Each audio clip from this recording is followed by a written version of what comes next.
ಸಾಯಬೇಕು ಅಂತ ಏನೋ ತೀರ್ಮಾನ ಮಾಡಿಬಿಟ್ಟಿದ್ದೀನಿ ಇವತ್ತು. ನಿದ್ದೆ ಮಾತ್ರೆನ ಚೆನ್ನಾಗಿ ಕಲಾಯಿಸ್ಬಿಟ್ಟಿದ್ದೀನಿ. ಅದ್ರ ಜೊತೆಗೆ ಯಾರೋ ಔಷಧಿಗೆ ಅಂತ ತೊಗೊಂಬಂದು ಇಟ್ಟಿದ್ರು, ಔಷಧಿ ಹೊಡೆಯೋದಕ್ಕೆ ಅಂತ ಹೇಳ್ಬಿಟ್ಟು ಅದನ್ನು ಯಾರೋ ತಂದುಕೊಟ್ರು. ಗಿಡಕ್ಕೆ ಔಷಧಿ ಹೊಡೆಯೋದನ್ನು ಹಾಕ್ಕೊಂಬಿಟ್ಟಿದ್ದೀನಿ. ಏಕೆಂದರೆ ನಾನು ಮತ್ತೆ ಬದುಕಬಾರ್ದಲ್ಲ. ತುಂಬ ಬೇಜಾರಾಗ್ಬಿಟ್ಟಿದೆ ಜೀವನ. ಏನು ಮಾಡಬೇಕು ಅಂತಲೇ ಗೊತ್ತಾಗ್ತಾಯಿಲ್ಲ. ಬಿಸ್ನೆಸ್ ಮಾಡಬೇಕು ಅನ್ನೋ ಆಸೆಗೆ ಸಾಲ ಏನೋ ತಗೊಂಡೆ. ಆದರೆ ಸಾಲ ಕೊಟ್ಟವರು ₹1 ಸಾಲ ಕೊಟ್ಟು ₹10 ವಸೂಲಿ ಮಾಡಿದ್ರು. ಅಷ್ಟು ವಸೂಲಿ ಮಾಡಿದ್ರು ಅವ್ರಿಗೆ ಸಾಕಾಗ್ತಾ ಇಲ್ಲ. ಮತ್ತೆ ಬೇಕು ಬೇಕು ಅಂತ ಹಿಂಸೆ ಕೊಡ್ತಾ ಇದ್ದಾರೆ. ಮರ್ಯಾದೆ ತೆಗಿತಾ ಇದ್ದಾರೆ. ಮರ್ಯಾದೆ ಬಿಟ್ಟು ಬದುಕೋ ಅಷ್ಟು ಶಕ್ತಿ ನನಗಿಲ್ಲ. ಕೊನೆಗೆ ನಾನು ಏನಾದರೂ ಮಾಡಿ ಸಾಯಲೇಬೇಕು ಅಂತ ತೀರ್ಮಾನ ಮಾಡಿಬಿಟ್ಟಿದ್ದೀನಿ.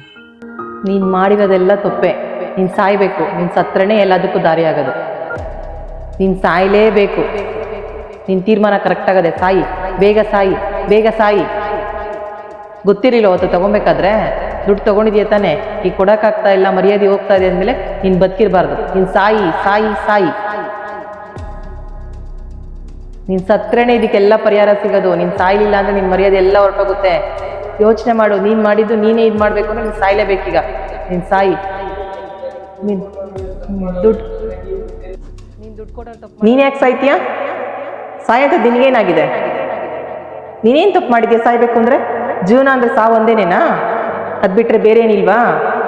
ಜೀವನದಲ್ಲಿ ಸಾಧಿಸಿ ತೋರಿಸ್ಬೇಕು, ಸಾಯೋದಲ್ಲ. ಮೂರ್ಖೆ. ಏನು ತಪ್ಪು ಮಾಡಿದ್ಯಾ ನೀನು? ಸಾಲ ಮಾಡಿದ್ಯಾ? ಎಷ್ಟು ಸಾಲ ಮಾಡಿದ್ಯಾ? 10 ಲಕ್ಷ ಇಸ್ಕೊಂಡೆ ಅವ್ರ ಹತ್ರ.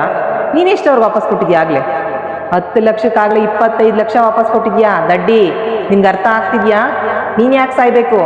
ನೀನು ಅವ್ರ ಋಣದಲ್ಲಿ ಇಲ್ಲ ಇವತ್ತು. ಅವರೇ ನಿನ್ನ ಋಣದಲ್ಲಿದ್ದಾರೆ. ಲೆಕ್ಕಾಚಾರವಾಗಿ ನೋಡಿದ್ರೆ ಅವರೇ ನಿನಗೆ ಕೊಡಬೇಕಾಗತ್ತೆ. ಹೌದಲ್ವಾ? ನಾನು ಯಾಕೆ ಸಾಯ್ಬೇಕು? ನಾನು ಯಾರಿಗೂ ಮೋಸ ಮಾಡಿಲ್ಲ. ನಾನು ₹1 ದುಡ್ಡು ತೊಗೊಂಡು ₹10 ಅವ್ರಿಗೆ ವಾಪಸ್ ಕೊಟ್ಟಿದ್ದೀನಿ ಅಂದಮೇಲೆ ನಾನು ಯಾಕೆ ಸಾಯ್ಬೇಕು? ನಾನು ಯಾರಿಗೂ ಮೋಸ ಮಾಡಿಲ್ಲ. ನಾನು ಸಾಯಲ್ಲ. ನಾನು ಬದುಕ್ತೀನಿ.